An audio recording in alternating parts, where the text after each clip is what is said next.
अस्सलामुअलैकुम, क्या हाल चाल है आप सबके। उम्मीद करती हूँ सब ठीक ठाक होंगे। आज बनने जा रही है मेरे किचन में माश की दाल।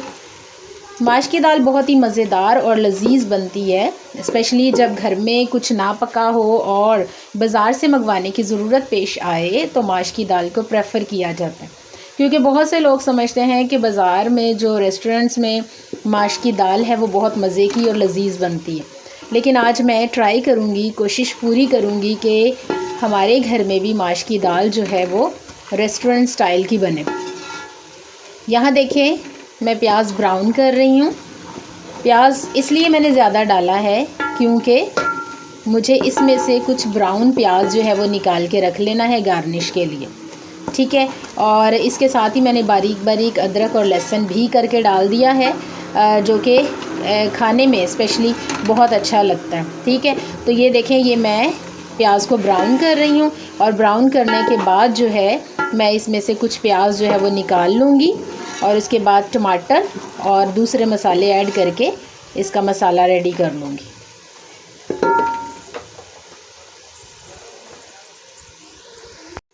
और ये देखें, कुछ ब्राउन प्याज मैंने निकाल ली है और इसमें पानी का छट्टा लगाया है। और अब मैं इसमें डाल दूँगी टमाटर और साथ ही नमक, मिर्च, हल्दी और काली मिर्च। इसका अच्छी तरह से मसाला जो है वो भून लूँगी। कलर देखें कितना अच्छा है मसाले का।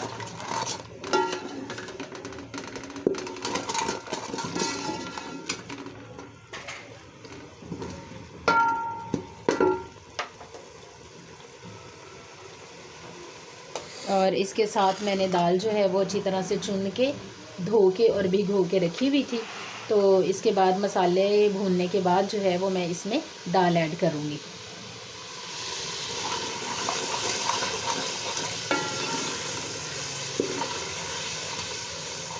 इस दाल के साथ मैं बनाऊँगी फ्रेश सैलड।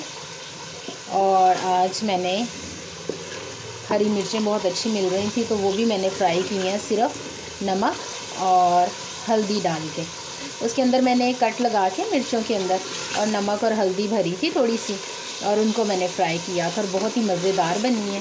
तो मैं इनके साथ वो भी जो है वो सर्व करूँगी और साथ साथ मैं रोटी बनाऊँगी। इसके साथ रोटी का मज़ा आता है और किसी चीज़ का मज़ा नहीं आता। चावल के साथ नहीं अच्छी लगती, रोटी के साथ ये बहुत अच्छी लगती है।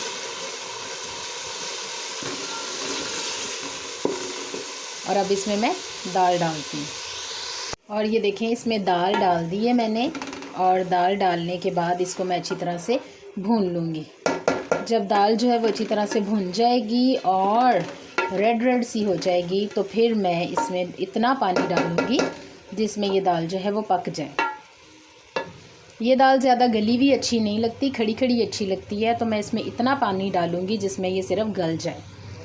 और ये देखें, अब दाल में मैंने इतना पानी डाल दिया है कि इसी में ये पक जाएगी, ठीक है। और इसके ऊपर फिर हम बाद में डिश आउट करके गार्निश वगैरह करेंगे। और साथ में भुना हुआ ज़ीरा भी डाल दूँगी इसके ऊपर। ज़ीरा खाने में बहुत मज़े का लगता है, खाने की लज्जत को बढ़ा देता है। तो ज़ीरा जो है वो मैं इसके ऊपर थोड़ा सा भून के डालूँगी, ठीक है। और ये देखें जी, दाल हमारी पक चुकी है और चूल्हा मैं करूँगी बंद और इसको डिश में निकालूँगी। ये देखें जनाब, हमारी माश की दाल जो है वो बिल्कुल रेडी है और इतनी ज़बरदस्त लग रही है, सो यमी यमी एंड और इसका टेस्ट भी मुझे लग रहा है कि बहुत ही अच्छा होगा।